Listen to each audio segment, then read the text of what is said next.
Selamat siang pemirsa, apa kabar Anda di siang ini? Senang sekali kembali saya Silve menyapa Anda di program Bincang-Bincang Podcast Suaranet. Baik, hari ini pemirsa kami akan membahas sebuah tema yang saat ini masih menjadi perbincangan di tingkatan masyarakat ya.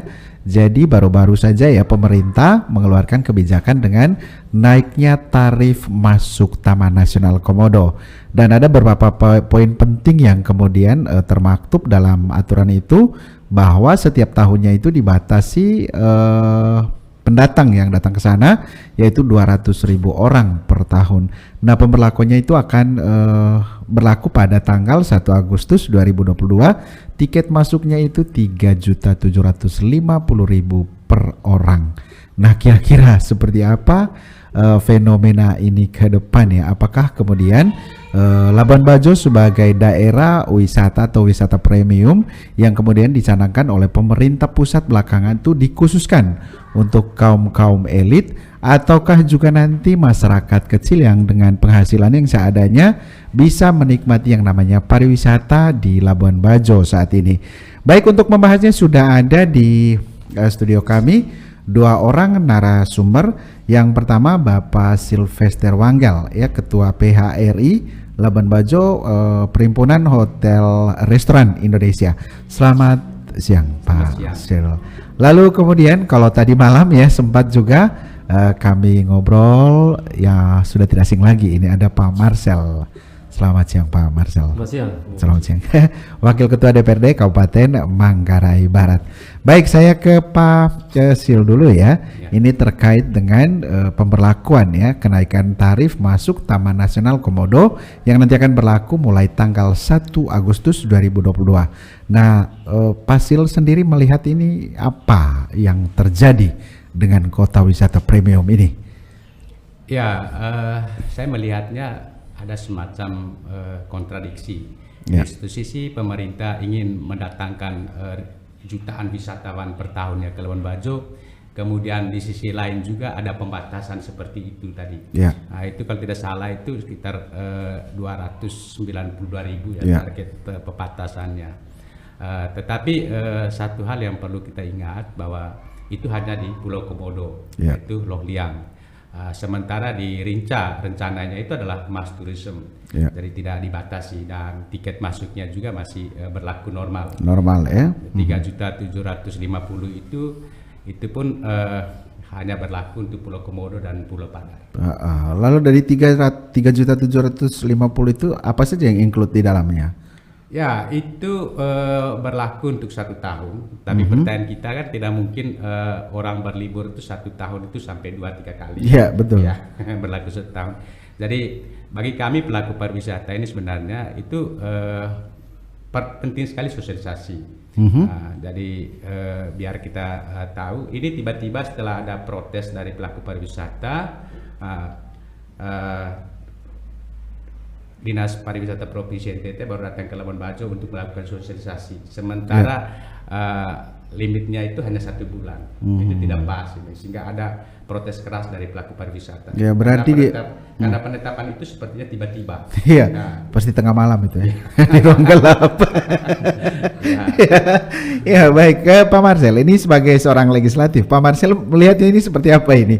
Kebijakan sepertinya memang tidak berpihak kepada masyarakat Labuan Bajo loh khususnya, bukan soal kemudian penghasilan tinggi atau rendah, tapi masyarakat Labuan Bajo. Ya, persis Bung Susi. Saya kira apa yang disampaikan oleh Pak Sil tadi benar ya. Ini seperti petir yang bolong. Ya, betul. Ada sosialisasi baik internal Pemda saja. Itu tidak ada. Ya, saya kira kalau masyarakat kaget dan melakukan resistensi ya itu sesuatu yang wajar. Ya. Pemda sendiri termasuk DPRD misalnya ya tidak pernah diberitahu tentang rencana ini, kenaikan tarif ini dan kami semua akhirnya risau dengan proyeksi PAD yang sudah ditetapkan oleh pemerintah untuk tahun berjalan ini. Itu berapa PAD-nya Pak? Ya, PAD kita itu PAD penetapannya untuk tahun ini kurang lebih sekitar 326 miliar.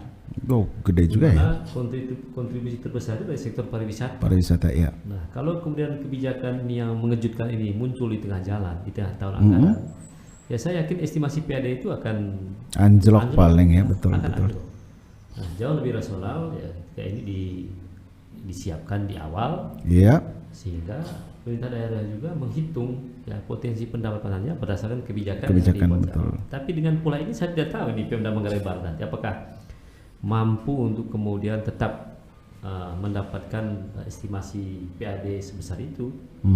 Ya, apalagi kalau lihat ya informasi yang beredar ya bagaimana tidak hanya pelaku pariwisata pemerintah Manggarai Barat yang kaget, tapi bahkan calon wisatawan pun kaget. Betul ya. Saya kira Bung Sil punya data ya berapa banyak sekarang calon wisatawan kita yang kaget dengan kebijakan ini dan mungkin ya menjadwal ulang kembali rencana mereka untuk datang di sisa bulan yang ada di tahun 2022 ini. Iya. Ya, lalu dari pantauan ya Pak Sil sebagai pelaku pariwisata itu sejauh ini ya dengan tarif normal ya kemarin Komodo dengan saat ini nanti akan diberlakukan pada 1 Agustus. Nah, sebelumnya itu melonjak tidak? Selama COVID ya setelahnya? Iya, pasca kunjungannya dibukanya bandara internasional. Ya. Jadi arus kunjungan itu sudah mulai banyak.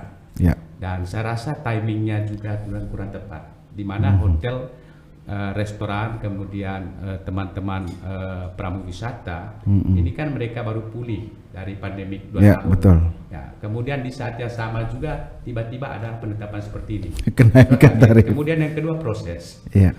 Prosesnya itu kurang bagus menurut saya. Kita orang Manggarai ini kan terkenal dengan lontoleo, mufakat. Mesti harus duduk bersama dulu.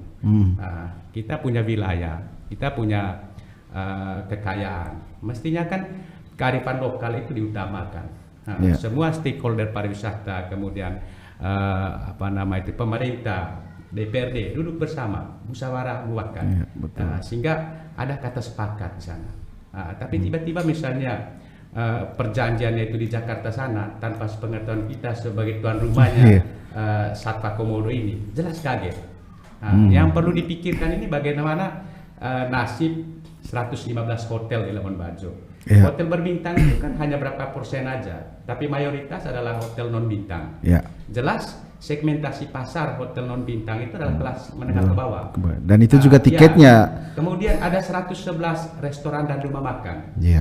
Tidak semua orang mampu bayar di restoran bintang 5. Mungkin. Jadi pasti mereka cari rumah makan biasa, kemudian restoran sederhana sesuai dengan kantongnya, sesuai dengan budgetnya.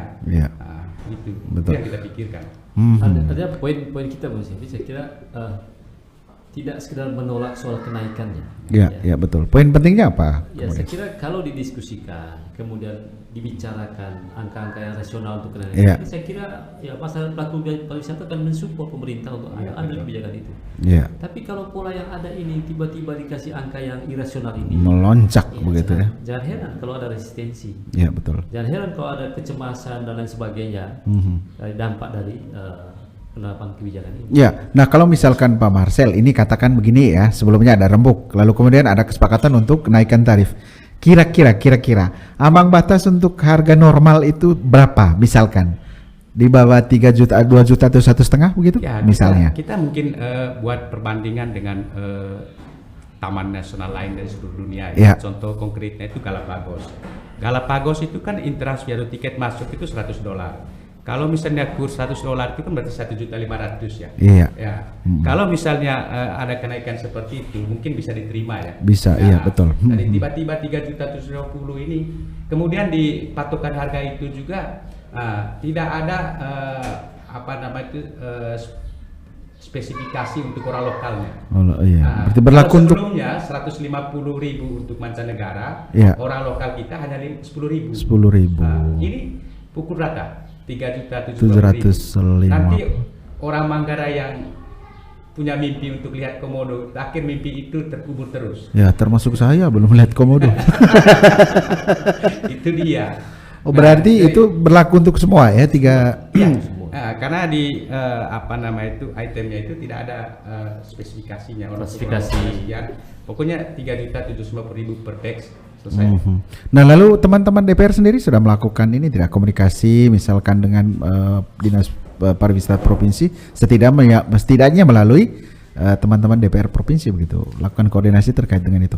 Ya, sejauh ini kami sudah melakukan koordinasi termasuk upaya atau rencana untuk melakukan hearing dengan otoritas yang lebih tinggi ya, termasuk komisi yang membidangi pariwisata di DPR RI, termasuk di kementerian juga. Ya, respon atas surat kami, ya kemungkinan di bulan Agustus nanti ada waktu untuk kami lakukan hearing yang benar-benar. Hearing dengan apalagi ya pemerintah daerah sendiri saya kira tidak berdaya dengan kebijakan ini, ya, karena dibuat oleh otoritas yang lebih tinggi, pemerintah provinsi dan kementerian. Ya. Nah, ketika kami menyampaikan ini kepada pemerintah daerah, ya responnya sama seperti kami. Ya, kita semua kaget, ya. Apalagi kalau dilihat kontribusinya untuk PAD dari angka 3,7 ini sangat kecil sekali. Iya, ya, pembagian 100.000 dari 3.750.000 itu 100.000 buat 100.000-nya hanya buat untuk daerah. Ini kan sesuatu yang dalam bahasa irasional gitu. Betul. Kita yang menyediakan fasilitas penunjangnya, kita yang dituntut untuk bagaimana infrastruktur jalan dan sebagainya dibuat, tetapi feedbacknya cuma 100.000 kan, ini kan tidak masuk akal. Tidak logis. Ya saya kira pemerintah daerah khususnya pasti dalam hatinya berontak gitu. Iya, betul. Berontak ya, apalagi kami DPR ini kan ini apa ini? Kita yang punya suatu wisata, kita yang punya lahan, kemudian justru mendapat porsi yang paling kecil. Betul, mendapat perlakuan yang tidak enak. Yang kontribusinya untuk pengembangan ini saya kira tidak ada, tapi mendapat porsi yang paling besar ya, dari 2 juta itu hampir ya separuhnya untuk dia. Apalagi kalau PT ini kemudian ya mengelola uang dana konservasi yang 7 juta itu. Ya. Ditambah dengan fee untuk ini 5 juta, kurang lebih 90%-nya dana ini untuk PT Perumahan Murah ini, BUMD Provinsi. BUMD ya. Tapi kan ya pertanyaan kita, seberapa profesional sih BUMD ini? Betul. Oke. Ini kan yang menjadi pertanyaan sekarang. Baik ya pemirsa, kita akan lanjutkan nanti di sesi yang kedua. Nah, kira-kira seperti apa nanti pengelolaan ataupun dari tarif 3.750.000 ini alasannya untuk konservasi. Nah, kita mau tahu seperti apa bentuk konservasinya nanti. Kita akan lanjut di sesi yang kedua. Jangan kemana-mana, tetap bersama kami di program Bincang-Bincang Podcast Suara Net.